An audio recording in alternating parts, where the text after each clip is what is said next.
Well, here we go. Thursday morning, Cornishman Day again. It's a smart out there today, I don't think. We've had we did have a lot of rain, but they're supposed to be coming in. Have a few drops during the day and evening as well, but if you do the garden good, I suppose. I hope everybody's okay. That's the most important thing. We know the evenings are pulling in and the mornings are getting darker, but it's all just, you know, coming around and well, it won't be long for us at ALO Como. Our meeting started again on the Friday the 4th, I think it is, of October, or something like that. First Friday, anyhow. You're welcome to join. Looking forward to it, really. Anyhow, birthdays. It's Roy Summers' birthday today. Happy birthday to you, Roy. And yesterday, well, I think I might have mentioned her, but it was my sister-in-law's, Alex Smitheram. Alex Knight Smitheram it was her birthday yesterday. Just lived down the road from me, so happy birthday to you yesterday. Becky Owen is tomorrow, and Mark Ryan is tomorrow, so that's another lot there. Now, Sunday is a dear friend of mine, Peter Kelly. We went to school together and we did lots of things. He's slightly bit older than me. He's about 3 weeks, I think, older than me, so 4 weeks older than me. So, happy birthday to you on Sunday, boy. And of course, another old girl as well, Susan Penrose, boy, is her birthday on Sunday as well, and Keith Williams. So, a lot of exciting times for everybody. Just cheer us all up, doesn't it? Here we are. So we've got to keep. We got the Gorseth on Saturday. I'm going to Callington, so looking forward to that. So anyhow, I'm going. This one's called A Touch of Class. Oh, said Jan, I shan't be going to Royal Como show. I had a slight embarrassment there, many years ago.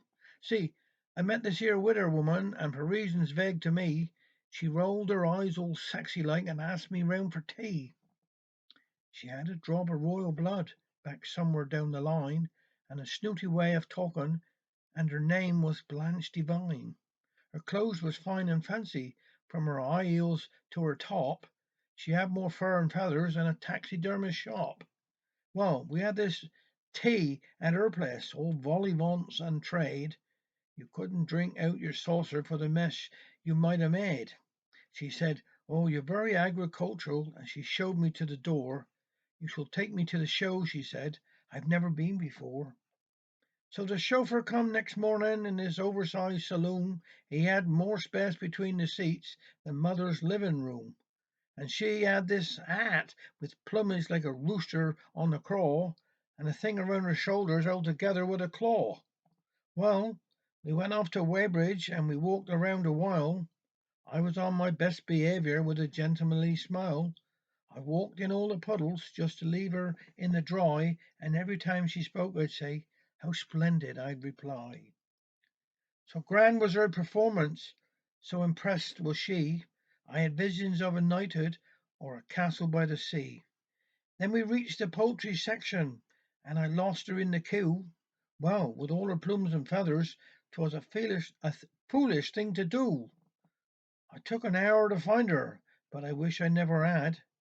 This was when the situation went from promising to bad.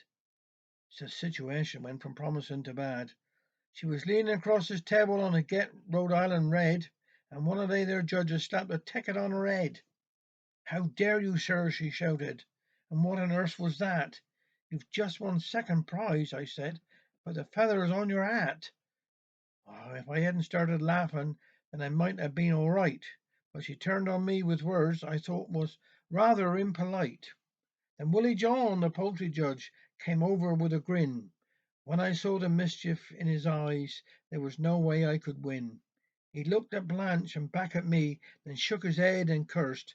"If I knew that bird could talk," he'd said, "you would have had a first." Have a nice day and we'll have a nice weekend.